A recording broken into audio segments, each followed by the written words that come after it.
പിതാവിന്റെയും പുത്രന്റെയും പരിശുദ്ധാത്മാവിന്റെ നാമത്തിൽ ആമേൻ. ക്രിസ്തുവിൽ പ്രിയമുള്ളവരെ, DFM എന്ന് പറയുന്ന ഈ ചാനലിലൂടെ നിങ്ങളെ എല്ലാവരും കാണുന്നതിലും വളരെയേറെ സന്തോഷമുണ്ട്. നിങ്ങളെല്ലാം ഈ ചാനലിലേക്ക് സ്വാഗതം ചെയ്യുന്നു. എൻ്റെ ഒരു അനുഭവ സാക്ഷ്യം പറയാനാണ് ഞാൻ ഇവിടെ നിൽക്കുന്നത്.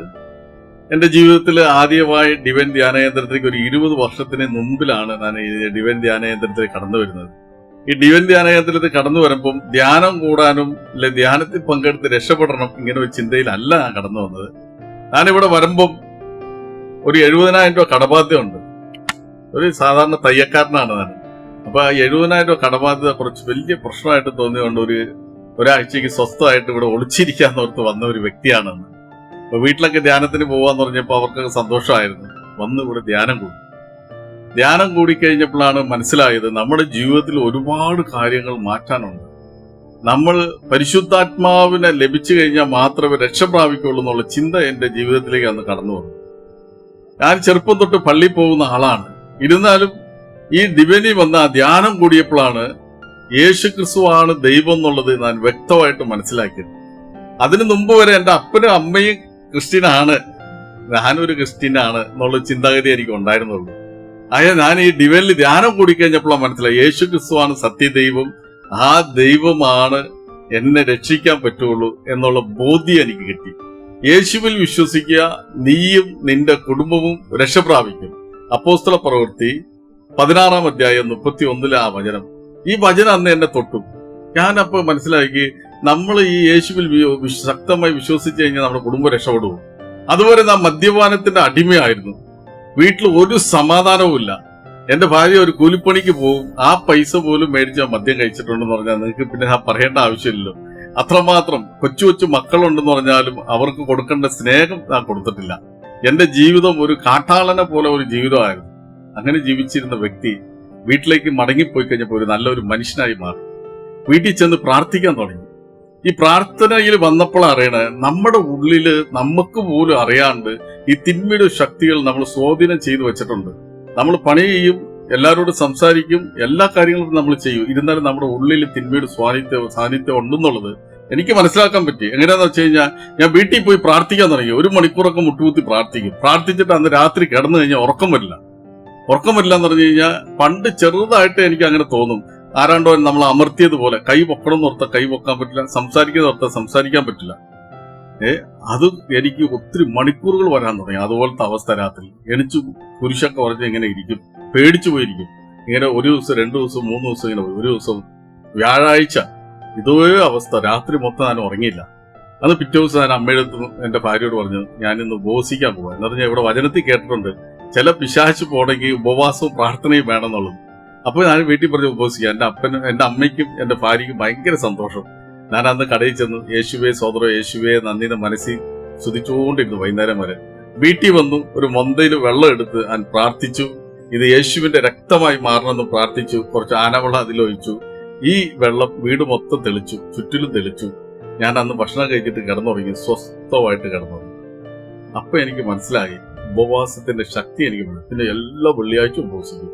ഞാൻ പ്രാർത്ഥന ജീവിതത്തിലേക്ക് കടന്നു വന്നു. രാത്രി ബൈബിൾ വായിച്ചു കഴിഞ്ഞാൽ ഒരു 6 മണി 7 മണിക്ക് വൈകിട്ട് തുടങ്ങിയ രാവിലെ 3 മണി വരെ ബൈബിൾ വായിക്കും. അത്ര കൊതിയായിരിക്കും ബൈബിൾ വായിക്കാൻ. അങ്ങനെ പരിശുദ്ധാത്മാവ് എന്നെ നയിക്കാൻ തുടങ്ങി. അങ്ങനെ ഇരുന്നപ്പോൾ ഒരു ദിവസം മുട്ടുകുത്തി ഞാൻ പ്രാർത്ഥിച്ചു, എന്റെ ഈശോയെ, ഞാനൊരു സാധാരണ തയ്യക്കാരനാണ്, എന്റെ അപ്പനും അമ്മയും സാധാരണ ഒരു കൂലിപ്പണിക്കാരാണ്. ഈശോയെ, എന്നെ വലിയ ആൾക്കാരുടെ ഇടയ്ക്ക് അങ്ങ് ഇരുത്തണം. ഇതായിരുന്നു എന്റെ പ്രാർത്ഥന. എനിക്ക് പൈസ വേണം, അതൊന്നും ഞാൻ ചോദിച്ചില്ല. പണം വേണമെന്ന് ചോദിച്ചില്ല. ഈ പ്രാർത്ഥന ദൈവം കേട്ടു. ഒരു 2-3 ദിവസം കഴിഞ്ഞപ്പോൾ എന്റെ ഒരു കൂട്ടുകാരൻ വന്നിട്ട് പറഞ്ഞു, തമിഴ്നാട്ടിൽ നിന്ന് നമുക്ക് JCB കൊണ്ടുവന്നു കഴിഞ്ഞാൽ നല്ല വർക്ക് കിട്ടുകൂടെന്ന് പറഞ്ഞു. നിങ്ങൾ ഓർക്കണം, ഒരു 20 വർഷത്തേക്ക് മുമ്പാണ്. അന്ന് ഈ JCB കിറ്റായിട്ട് എന്നൊക്കെ പറഞ്ഞ വലിയ സംഭവമാണ്. ഞങ്ങൾ അങ്ങനെ ആ പണി തുടങ്ങി. കുറെ കഴിഞ്ഞ് കഴിഞ്ഞപ്പോൾ വണ്ടികൾ കൂടി. ഞാൻ എന്റെ കൂട്ടുകാരന് 2 സെക്ഷനായിട്ട്, അവൻ വേറെ വഴിയിലേക്ക് പോയി, ഞാൻ ഈ പണിയായിട്ട് നിന്നു. അവൻ കുഴക്കണ്ടറിന്റെ പണിയിലേക്ക് പോയി. ഞാനും രക്ഷപ്പെട്ടു, അവനും രക്ഷപ്പെട്ടു. അപ്പൊ എനിക്ക് ഒരുപാട് വർക്കാണ്. ഒരു കിറ്റാച്ചി ഓടിക്കഴിഞ്ഞാൽ 1 മണിക്കൂർ ഓടിയാൽ 300 രൂപ കിട്ടും. 10 മണിക്കൂർ പണി ചെയ്താൽ എനിക്ക് 3000 രൂപ കിട്ടും. ഇതുപോലെ 7-8 വണ്ടി എനിക്ക് വർക്ക് ചെയ്തുകൊണ്ടിരിക്കുകയാണ്. അപ്പൊ ഈ തയ്യൽ ജോലി എന്ന് പറയുന്നത് നമുക്ക് നിസ്സാരമായിട്ട് തോന്നി. ഒരു ഷർട്ട് തയ്ച്ച് ബട്ടൺസ് വെച്ചൊക്കെ കൊടുത്തു കഴിഞ്ഞാൽ 100-150 രൂപ കിട്ടും. ഇതെന്താ പണി എന്ന് പറഞ്ഞാൽ ആ പണി നിർത്തിക്കളഞ്ഞു. ഇങ്ങനെ ജീവിതത്തിലേക്ക് ദൈവം ഉയർത്തുവാണ്. രാവിലെ 1.5 മണിക്കൂർ പ്രാർത്ഥിക്കും, വൈകിട്ട് 1.5 മണിക്കൂർ പ്രാർത്ഥിക്കും. മനസ്സിൽ യേശുവേ സ്വതന്ത്രം എന്ന് പറഞ്ഞുകൊണ്ടിരിക്കും. ഒരു തെറി പറയില്ല, ഒരു നുണ പറയില്ല. ഞാൻ അത്ര പെർഫെക്റ്റ് ആയിട്ട് എന്റെ ജീവിതത്തെ കൊണ്ടുപോവാണ്. അങ്ങനെ പോകുമ്പോൾ ദൈവം എന്നെ അങ്ങോട്ട് ചിന്തിക്കാത്ത രീതിക്ക് ഉയർത്താൻ തുടങ്ങി. നമ്മളെ തമ്പുരാൻ ഉയർത്തുമ്പോഴുണ്ടല്ലോ ഒരു കാര്യം എനിക്ക് മനസ്സിലായത്, നമ്മൾ തൊട്ടടുത്തുള്ളവർ അത്ഭുതപ്പെട്ടു. എന്നെയൊക്കെ ചിന്തിച്ചിട്ടുണ്ട്, ഇവൻ കള്ളക്കടത്താണ് ചെയ്യണമെന്ന് ചിന്തിച്ചിട്ടുണ്ട്. അതുപോലെ ഉയർച്ചയിലേക്ക് ദൈവം എന്നെ കൊണ്ടുപോകും. എനിക്ക് ഒന്നും ഇല്ലാണ്ടിരുന്ന ഒരു വ്യക്തിയാണ്. ആദ്യമായിട്ട് ഒരു ബൈക്ക് മേടിച്ചു, പിന്നെ ഒരു ജീപ്പ് മേടിച്ചു, പിന്നെ ഒരു കാറൊക്കെ മേടിച്ചായിരുന്നു, കുറച്ച് അവിടെ ഇവിടെ സ്ഥലം മേടിച്ചു. അപ്പൊ നമ്മളെ ജീവിതം തന്നെ അങ്ങോട്ട് മാറി. കുറെ കഴിഞ്ഞ് കഴിഞ്ഞപ്പോ നമ്മൾ തിരക്ക് വന്നു കഴിഞ്ഞപ്പോ പ്രാർത്ഥന അങ്ങോട്ട് കുറഞ്ഞു. പിന്നെ പ്രാർത്ഥിക്കാൻ സമയമില്ല. നമ്മൾ ദൈവത്തോട് തമ്പുരാനെ എനിക്ക് അവിടെ പോണം ഇവിടെ പോണം പ്രാർത്ഥിക്കാൻ സമയമില്ല. ഈ പ്രാർത്ഥിക്കാൻ സമയമില്ലാണ്ട് വന്നു കഴിഞ്ഞപ്പം എന്റെ ഉള്ളിലേക്ക് ഒരു അഹങ്കാരം കഴിവ് വന്നു. എനിക്ക് എന്തോ ഒരു കഴിവുണ്ട്, അതുകൊണ്ടാണ് ഞാൻ ഇങ്ങനെയൊക്കെ ചെയ്യുന്നെന്നുള്ള ചിന്ത എനിക്ക് വന്നു. പിന്നെ കുറെ കഴിഞ്ഞ് കഴിഞ്ഞപ്പോ എന്തു പറ്റി, വലിയ വലിയ ഒരു ഉദ്യോഗസ്ഥന്മാരായിട്ടും പാർട്ടി തലത്തിലുള്ള കക്ഷിയിലുള്ളവരായിട്ടും രാഷ്ട്രീയക്കാരായിട്ടൊക്കെ കുറെ കമ്പനികൾ വന്ന് കൂട്ടുകെട്ടായി മദ്യപാനം കഴിക്കാൻ തുടങ്ങി. പിന്നെ ഈ മദ്യപാനത്തിന്റെ അടിമയായി മാറി. വീട്ടിൽ ഭാര്യ ചോദിച്ചാൽ നീ നിന്റെ ജോലി ചോദിക്കാൻ എന്നെ ഭരിക്കാൻ പറ്റരുതെന്ന് പറയും. രാത്രി 2 മണി 3 മണിക്ക് വീട്ടിൽ പോകും. അങ്ങനെ നമ്മൾ പ്രാർത്ഥന ജീവിതം ഒട്ടും ഇല്ലാണ്ടായി. പൈസയുണ്ട്, പണിയുണ്ട്, മനസ്സിലൊരു സമാധാനം ഇല്ല. ഒരുപാട് കൂട്ടുകെട്ടുണ്ട്. ഒരുപാട് എപ്പോഴും എന്റെ കൂടെ ഒരു 10 പേര് കാണും. ഇവർക്കെല്ലാം മദ്യം മേടിച്ചു കൊടുക്കും.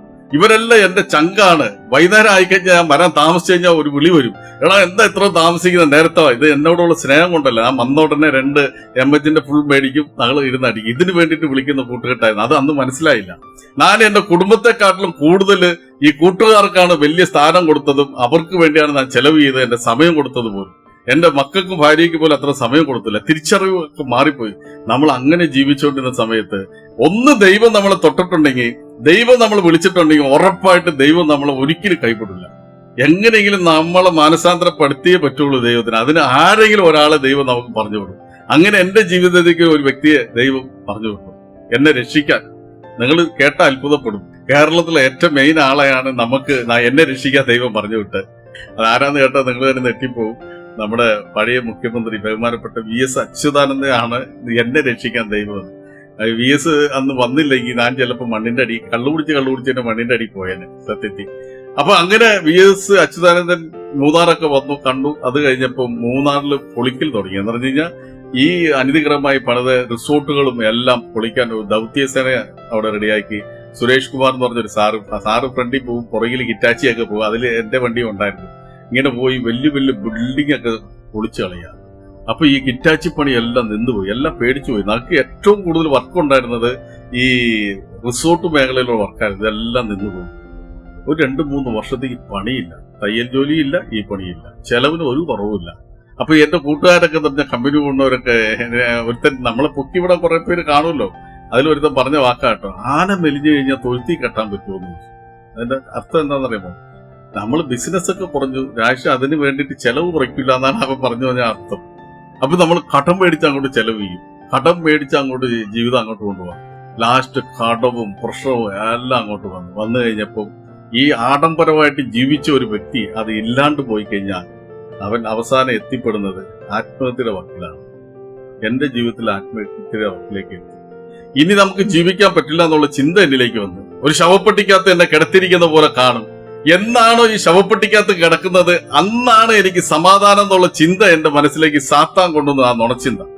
ഞാൻ മരിക്കാൻ വേണ്ടി കൊതിച്ച് നടക്കുന്ന ഒരു സമയമായിരുന്നു.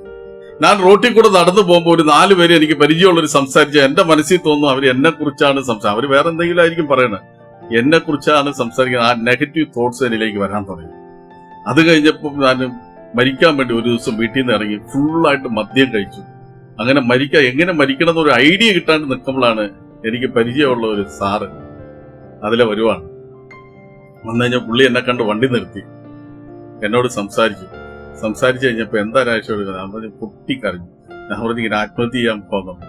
ഈ സാറ് എന്നെ വിട്ടില്ല, വണ്ടി കയറ്റി എന്നെ വീട്ടിൽ കൊണ്ടുപോയി എന്റെ ഭാര്യയോട് പറഞ്ഞു, രാജേഷ് ഇങ്ങനെയാണ് പറയണത്, എവിടെയെങ്കിലും ധ്യാനത്തിന് കൊടുക്കണമെന്നൊക്കെ പറഞ്ഞ് എന്റെ തലയിൽ കൈവച്ച ആ മനുഷ്യൻ പ്രാർത്ഥിച്ചിട്ട് പോയി.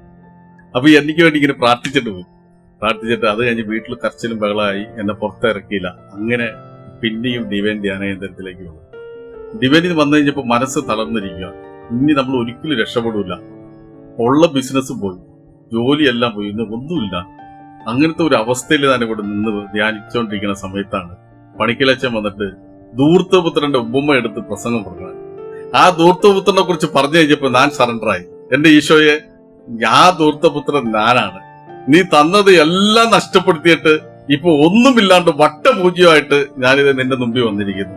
ഇനിയൊരു ജീവിതം നീ എനിക്ക് തരുവാണെങ്കിൽ ഞാൻ നിനക്ക് വേണ്ടി ജീവിക്കും എന്നുള്ള ഉറച്ച ഒരു തീരുമാനം ഇവിടെ എടുത്തു.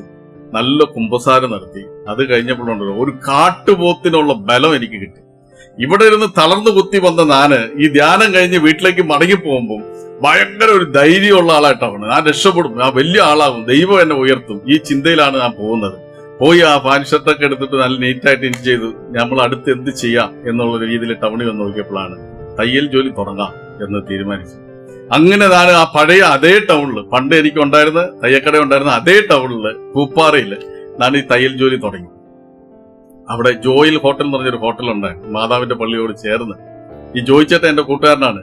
അപ്പൊ ഈ ജോയിച്ചേട്ടൻ എനിക്ക് ഒരു 30,000 രൂപ 7 രൂപ പലിശയ്ക്ക് ഒരാളോട് മേടിച്ചു തരാണ്. അതും എന്റെ ചെക്ക് വേണ്ട, എന്നെ വിശ്വാസമല്ല, ജോയിച്ചേട്ടന്റെ ചെക്ക് മതി എന്ന് അയാൾ എന്നെ വച്ചോണ്ട് തന്നെ പറയാണ്. അങ്ങനെ ഈ ജോയിച്ചേട്ടൻ എനിക്ക് മേടിച്ചു തന്ന ആ പൈസയും കൊണ്ട് മെഷീനൊക്കെ മേടിച്ച് ആ തയ്യൽ ജോലി തുടങ്ങി. എന്റെ നാട്ടിലുള്ളവർ കുറെ പേര് എന്നെ കളിയാക്കി. ഇവൻ എന്ത് അഹങ്കരിച്ചാണ് ജീവിച്ചത്, ഇപ്പൊ പഴയ പണിക്ക് വന്നല്ലോ എന്നൊക്കെ പറഞ്ഞ് എന്നെ കളിയാക്കി. എനിക്ക് മനസ്സിൽ ഒറ്റ ഒരു തീരുമാനമുള്ളൂ, ഞാൻ മോഷ്ടിക്കാൻ പോകുന്നില്ല, തെറ്റായ ഒരു പണി ചെയ്യുന്നില്ല, എനിക്ക് അറിഞ്ഞ പണി ചെയ്ത് എന്റെ കുടുംബത്തെ നടത്തും. ഈ ഒറ്റ ഒരു ചിന്തയുണ്ടായിരുന്നു. എപ്പോഴും യേശുവേ സ്വോത്രം, യേശുവേ നന്ദി എന്ന് എന്റെ മനസ്സിൽ പറയും. പ്രാർത്ഥനയിലേക്ക് ഇറങ്ങി. അപ്പൊ എന്റെ ദൈവത്തോട് ഞാൻ ചോദിച്ചു, എന്റെ ദൈവം എന്നാ നല്ല രീതിക്ക് പ്രാർത്ഥന വളർന്നു വന്ന ആളല്ലേ, നീ എന്നെ എത്രയോ അനുഗ്രഹിച്ചില്ല, ഞാൻ എന്തുകൊണ്ട് വീണുപോയി? ഈ വീണുപോയത് എന്തുകൊണ്ടെന്ന് ചോദിച്ചപ്പോൾ തമ്പുരാൻ എനിക്ക് കാണിച്ചു തന്ന ഒരു സ്വപ്നമാണ്. ഒരു 3 കല്ലെടുത്ത് വെച്ചിട്ട് അതിലേക്ക് കുറെ ഉണക്കവറക് വെച്ചു. ഈ ഉണക്കവറ നല്ലോണം കത്തുന്ന സമയത്ത് ഒരു പകുതി പച്ചവറവ് അതിലേക്ക് വെച്ചു. അതും ചേർന്ന് കത്തി. തമ്പുരാൻ പറഞ്ഞു, നീ വീണു പോയത് നിനക്കൊരു കൂട്ടായ്മ ഇല്ലാത്തതുകൊണ്ടാണ്. നിനക്ക് പ്രാർത്ഥിക്കാൻ ഒരു കൂട്ടായ്മ വേണം. അപ്പൊ നിനക്ക് കുറച്ച് അഭിഷേകം കുറവുണ്ടെങ്കിലും ഇവരുടെ തീ ഒന്നിച്ചൊരു 10 പേര് പ്രാർത്ഥിക്കുമ്പോൾ അവരുടെ അഭിഷേകം കൂടി നിനക്കും കിട്ടും. അപ്പൊ ചേർന്ന് പ്രാർത്ഥിക്കാൻ ഒരു കൂട്ടായ്മ വേണമെന്ന് പറഞ്ഞു. അങ്ങനെ ഒരു കൂട്ടായ്മ ഇമാനുവേൽ പ്രയർ ഗ്രൂപ്പ് പൂപ്പാറ എന്ന് പറഞ്ഞ ഞങ്ങളുടെ ഒരു കൂട്ടായ്മ ഉണ്ട്, ഒരു യൂട്യൂബ് ചാനലുണ്ട്.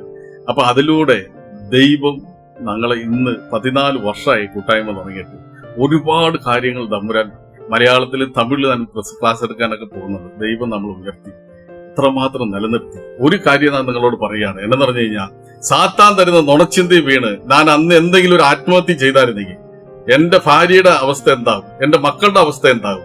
എന്റെ മൂത്ത മോൾ ഇപ്പൊ സിസ്റ്ററാണ്, ഇറ്റലിയില് തിയോളജി പഠിച്ചുകൊണ്ടിരിക്കുകയാണ് 2ാം വർഷം. ഒന്ന് ഓർത്ത് വയ്ക്കുക. എന്റെ 2ാമത്തെ മോള് ഇവിടെ സെന്റ് തെരേസയിൽ PG ചെയ്തുകൊണ്ടിരിക്കുകയാണ്, തീരാറായി. എന്റെ മോൻ MBA പഠിച്ചുകൊണ്ട് തന്നെ അവൻ ഒരു ഹോം ഡെലിവറി ബിസിനസ്സും ചെയ്യുന്നുണ്ട്. ഇന്ന് എന്റെ കുടുംബ സന്തോഷമാണ്. ഒരു ചെറിയ ജൗളിക്കടയും ഒരു 7-8 പേര് തയ്ക്കാനുള്ള യൂണിറ്റും എന്റെ ഭാര്യ അതെല്ലാം നോക്കിക്കോളും. ഞാനിങ്ങനെ ശുശ്രൂഷയ്ക്ക് പോകും. ഇന്ന് എന്റെ കുടുംബം സന്തോഷമായിട്ട് ജീവിക്കുന്നുണ്ട്. അതിൽ ഒറ്റ ഒരു കാര്യം നിങ്ങളോട് പറയാം, യേശുവിൽ വിശ്വസിക്കുക, നീയും നിന്റെ കുടുംബവും രക്ഷപ്രാപിക്കും. ദൈവത്തോട് ചേർന്ന് നിന്ന് നമ്മൾ ഉയരുമ്പോൾ, ദൈവത്തിന്റെ അനുഗ്രഹത്തോട് ഉയരുമ്പോൾ അതിന് നിലനിൽപ്പുണ്ട്. ദൈവത്തിൽ നിന്ന് അകന്നു പോയി നമ്മൾ ജീവിക്കാൻ തീരുമാനിച്ചാൽ നമ്മൾ തകർന്നു പോകും. എന്റെ ഈ തകർച്ചയിൽ ഞാൻ മനസ്സിലാക്കിയത് അതാണ്. ഇപ്പൊ ദൈവത്തോട് ചേർന്ന് നിന്ന് എന്റെ ജീവിതത്തെ മുമ്പോട്ട് കൊണ്ടുപോകാണ്. എന്നെ അനുഗ്രഹിച്ച അതേ ദൈവം നിങ്ങളെ അനുഗ്രഹിക്കും. നിങ്ങൾ ഇതിനെ കേൾക്കുന്ന, എന്നെ ശ്രവിക്കുന്ന നിങ്ങൾ എല്ലാവർക്കും വേണ്ടി ഞാൻ പ്രാർത്ഥിക്കും. നിങ്ങളും എനിക്ക് വേണ്ടി പ്രാർത്ഥിക്കണം. Praise the Lord.